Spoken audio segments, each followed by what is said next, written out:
Yo, assalamualaikum warahmatullahi wabarakatuh. Selamat sore buat teman-teman semuanya, khususnya yang sudah ada di YouTube Solusi Hutang MB. Nah, ini ya untuk Anda yang mengalami telat bayar, terus Anda mencari cara bebas, cara untuk aman, cara untuk lepas, mulai dari bebas dari teroran, lepas dari tagihan, habis itu aman dari kunjungan gitu ya. Terutama Anda yang mengalami telat bayar seperti Akulaku, Kredivo, pinjam duit, kredit pintar, 360 kredit, Samir dan lain sebagainya. Itu yang paling banyak ditakuti oleh orang-orang tentang kunjungan ke rumah, aman atau tidak, apa yang akan terjadi nantinya, bagaimana ini cara supaya lepas. Oke, buat teman-teman semuanya, ini saya sampaikan dulu ya. Coba tanyain ke masing-masing Anda dulu. Anda ini sebenarnya tidak mampu bayar atau tidak mau bayar? Coba tanyain, hanya diri Anda yang mampu menjawab ya, soal tidak mampu dan tidak mau. Kalau memang Anda menyatakan tidak mampu, Anda toleh kanan kiri muka belakang, tetap uang tidak ada. Kalau misalnya Anda tidak mau, berarti ada satu hal yang membuat Anda tidak ingin lagi membayar di pinjol itu. Itu cuman Anda yang tahu ya, oke. Habis itu, ketika Anda menyatakan tidak mampu bayar, di sini berbarengan, ketika pernyataan tidak mampu bayar itu keluar dari mulut Anda, ya, mungkin itu didandasi dengan ketidakmampuan atau fakta dari hidup yang sudah tidak memungkinkan lagi. Mungkin saya sarankan buat teman-teman semuanya, ya, untuk memutus semua komunikasi. Saya berulang kali menjelaskan sama teman-teman semuanya, ya, komunikasi yang terjalin hari ini, telepon, WhatsApp, email ya. Kenapa saya ulang-ulang terus 3 hal ini? Telepon, WhatsApp, email. Ini 90% penyumbang ketakutan ketika Anda baru jatuh tempo, Anda menyatakan tidak mampu, Anda galbay di pinjol ini. Ini 90% penyumbang ketakutan yang terjadi dalam diri Anda. Makanya saya selalu ingatkan teman-teman semuanya, galbay pinjol itu tidak ada yang berat. Tidak ada yang berat. Dan si pinjol, saya juga membahas di beberapa video, saya sampaikan buat teman-teman ya. Pinjol itu untuk menutupi kekurangan dari sistem dia lebih mengencangkan Persi penagihan. Kenapa Persi penagihan ini dikencangkan? Untuk menutupi kekurangan dari aplikasi dia tadi. Karena aplikasi ini tidak mempunyai tim analis, karena aplikasi ini tidak bisa meninjau layak atau tidaknya seseorang ini diberi pinjaman. Untuk menutupi kekurangan dari sistem itu, dia bertemu dengan nasabah yang macet, dia bertemu dengan nasabah yang tidak mampu bayar, atau dia bertemu dengan nasabah yang mau galbay atau gimana, dia lebih gencarkan soal penagihan. Ya, supaya apa? Kan Anda harusnya bertanya, ngapain dia harus gencarkan penagihan? Kan ternyata tuh kita kan sudah tidak mampu. Oke, Persi Anda mungkin seperti itu. Persi Anda sudah tidak mampu bayar, Anda sudah tidak sanggup bayar. Harusnya kan Anda tidak dicaci maki. Harusnya Anda kan tidak ditagih. Harusnya Anda kan tidak diancam. Itu kan Persi Anda. Tapi kenyataan si pinjol tidak mau dengan seperti itu. Walaupun si pinjol juga tahu bahwa Anda tidak ada uang, tapi si pinjol selalu melirik, Anda masih punya data. Dan data itu masih laku ke aplikasi berikutnya. Ya, supaya Anda mempergunakan data ini ke aplikasi berikutnya, gimana caranya? Ya caranya dihadirkanlah Anda dengan debt collector. Itulah kenapa Anda ditekan 2 hari menjelang jatuh tempo. Anda diancam 1 hari menjelang jatuh tempo. Melalui apa? Melalui telepon, melalui WhatsApp, melalui email. Kenapa? Gitu loh. Kan pasti itu harusnya seperti ini nih buat teman-teman semuanya. Kenapa bang? Kenapa 2 hari menjelang jatuh tempo? Kan belum jatuh tempo juga. Oke, benar.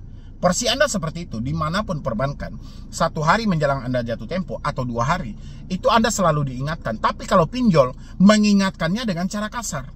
Dia mengingatkan sekalian ikut menagih hari itu juga. Tujuannya apa? Jangan sampai Anda telat bayar dulu. Kalau seandainya Anda sudah telat bayar, harapan data Anda digunakan ke aplikasi lain untuk cair itu sangat tipis. Ya, makanya dimulailah sejak 2 hari mau jatuh tempo. Atau 1 hari mau jatuh tempo. Udah dimulai gitu loh. Mereka udah gencar. Kenapa? Karena sebelum Anda telat, kalau bisa Anda gali lubang lagi. Karena kalau sudah telat, itu akan susah aplikasi untuk mencairkan. Ya, paham ya buat teman-teman semuanya. Nah, jadi karena itulah kenapa debt collector itu selalu melakukan penagihan 2 hari atau 1 hari menjelang jatuh tempo gitu loh. Jadi teman-teman itu sebelum Anda mencari gimana nih caranya lepas dari pinjol, gimana nih cara bebas dari pinjol, gimana nih caranya kita tidak diteror lagi dan segala macam, Andanya harus memahami strategi-strategi yang dilakukan gitu loh. Jadi kan Anda selalu komplain tuh, ini pinjol apa sih bang? Kayak kemarin ada yang bilangin, bang saya ini dipinjol legal, masa saya 2 hari lagi mau jatuh tempo, sekarang saya sudah dicaci maki. Oke, awalnya sih memang iya, dua hari menjelang jatuh tempo dia hanya sebatas peringatan dulu. Kalau yang dia ingatin ini, ya misalnya dia Persibaik, selamat siang bu, kami dari ini kami mengingatkan tagihan Anda jatuh tempo tanggal sekian, ya kan? Mohon tolong dananya disediakan, jangan sampai terlambat.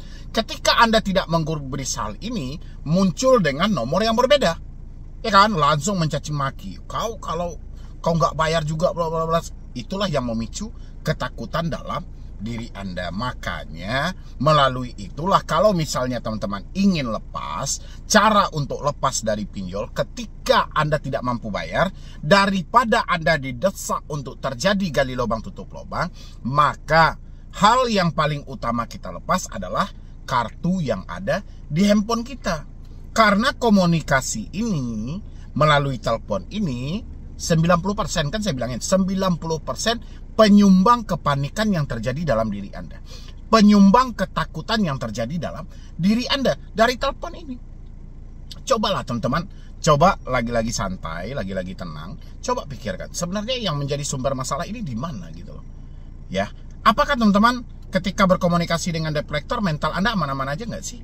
Atau setelah berkomunikasi nanti ada yang terganggu nggak sih gitu loh?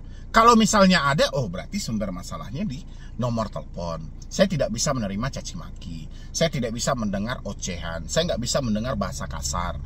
Sementara bahasa kasar itu selalu dilontarkan melalui telepon. Habis itu WhatsApp. Ya, WhatsApp juga penyumbang terbesar ketakutan yang terjadi kalau kita mengalami telat bayar atau tidak mampu bayar di aplikasi itu. Ya, jangan salah, dia mengirimkan mau konfirmasi ke RT, membawa bukti slik OJK, membawa foto KTP, foto selfie dan segala macam. Itu dikirimkan melalui WhatsApp. Sampai di sana sediakan materai 10.000, kita konfirmasi RT RW dan segala macam, itu melalui WhatsApp.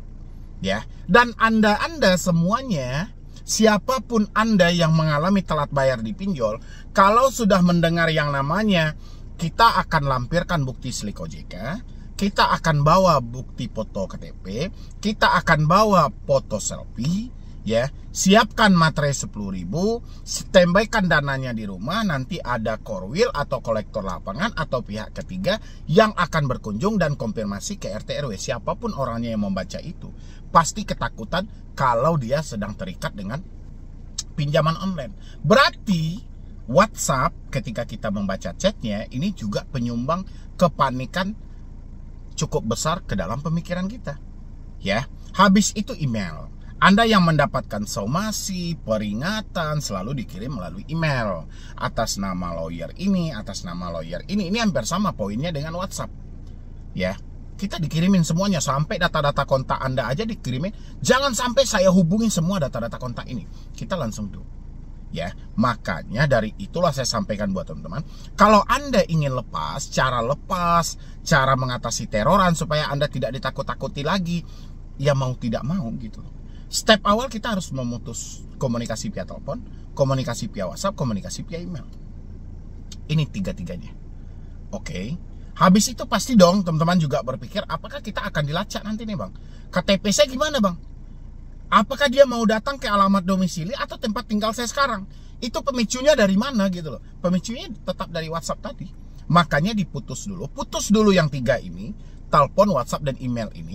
Nanti Anda rasakan ya seperti apa perubahan yang terjadi pada diri Anda. Tapi kalau ini belum Anda lakukan, step awal aja belum Anda lakukan, tapi Anda meningkatkan untuk yang begana, yang begini, ya, ini masalah pinjol tidak bisa selesai dengan cara instan loh.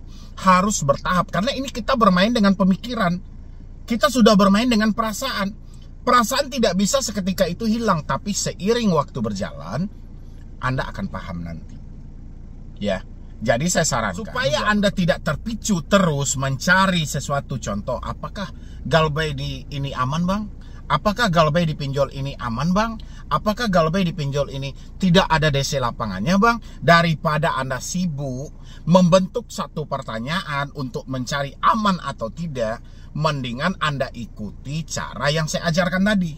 Karena melalui cara itulah Anda tidak akan lagi membentuk pertanyaan, apakah Galbay ini aman? Ya, apakah ini ada DC lapangan? Kapan mereka akan datang ke rumah? Telat berapa lama akan dikunjungi? Apakah di daerah sini ada DC? Makanya putus sumbernya dulu, supaya pertanyaan ini tidak muncul dalam pemikiran Anda.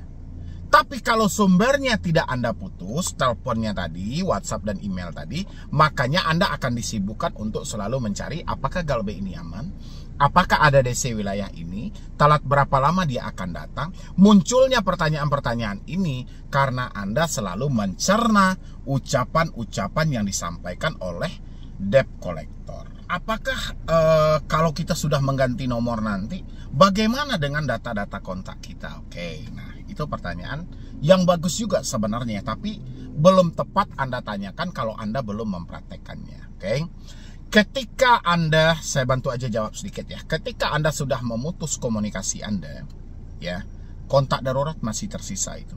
Pasti teman-teman, nanti dia malah gencar ke kontak darurat bang. Oke, jangan salah kaprah dulu. Nomor Anda ganti, WhatsApp Anda ganti, email Anda ganti, atau tidak Anda ganti sama sekali.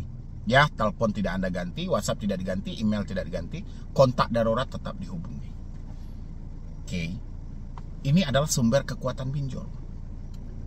Anda nggak bisa hilangkan hal ini. Ini pinjaman online. Pinjaman online ini ada keterbatasan dia. Tidak semuanya Anda mampu untuk mereka jangkau. Dan tidak semua pinjaman online mampu menjangkau nasabah dia. Oke, ya. Jadi melalui kontak darurat inilah mereka mengambil opsi lain. Ya, ini boleh dikatakan jalur emergensinya, jalur daruratnya, jalur evakuasi yang paling cepat. Dengan cara apa? Kalau dia melihat nanti kontak darurat Anda ini mampu diadu domba, kontak darurat inilah yang akan menjadi debt collector. Ya, contoh saja, tiba-tiba kontak darurat Anda dihubungi pinjol, dan habis itu kontak darurat merasa tidak terima, kontak darurat langsung mendatangi Anda, pokoknya kamu harus bayar itu hutang. Jangan main-main, ya. Kamu bisa berbahaya nanti. Secara tidak langsung, kontak darurat ini kalau dia berbicara seperti itu sama Anda, secara tidak langsung dia telah terpengaruh oleh pinjol, dan pinjol berhasil membentuk debt collector tambahan tanpa perlu digaji di perusahaan mereka. Ya, jadi teman-teman nggak usah ngira, bang kalau nomor ini saya ganti, kontak darurat saya menjadi sasaran. Enggak, kontak darurat ini tetap akan menjadi sasaran mereka. Mau nomor Anda aktif, mau nomor Anda tidak aktif.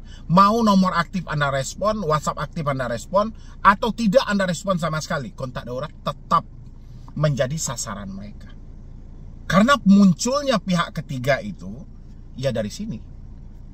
Bukan soal kunjungan DC lapangan, tapi dari kontak darurat ini. Ya, kalau misalnya kontak darurat Anda orangnya persetan, aman. Atau kontak darurat Anda dari anak atau siapa gitu, aman. Kalau kontak darurat Anda dari saudara, dan sebelumnya saudara ini mungkin agak minim pengetahuan tentang pinjol, udah habislah Anda di posisi ini gitu. Terus gimana nih bang cara kita mengatasinya? Gampang juga cara mengatasinya. Kalau misalnya hal itu terjadi sama Anda, dan kontak darurat Anda berhasil diadu domba oleh pihak pinjol, Anda nggak perlu bantah ucapan dari kontak darurat Anda, tapi Anda cukup sampaikan, kalau dia masih menelpon, ya, tolong minta dia untuk datang ke rumah, biar kita selesaikan secara langsung. Kayak gitu aja. Karena saya kalau untuk pembayaran secara online, mohon maaf, saya mengatasi diri saya untuk tidak masuk dalam ranah penipuan. Udah cukup sampai di sana aja gitu loh. Anda tegaskan, ya. Jadi Anda sampaikan sama kontak darurat seperti itu. Oke, buat teman-teman semuanya. Jadi kalau Anda ingin bebas, cara lepas dari pinjol, cara auto lunas, tidak diteror dan lain sebagainya, ya mau tidak mau Anda harus praktekkan dan putus semua komunikasi yang terhubung. Oke, mungkin dari saya cuma itu aja. Mudah-mudahan ini bisa membantu dan ini bisa meringankan sedikit pemikiran teman-teman semuanya.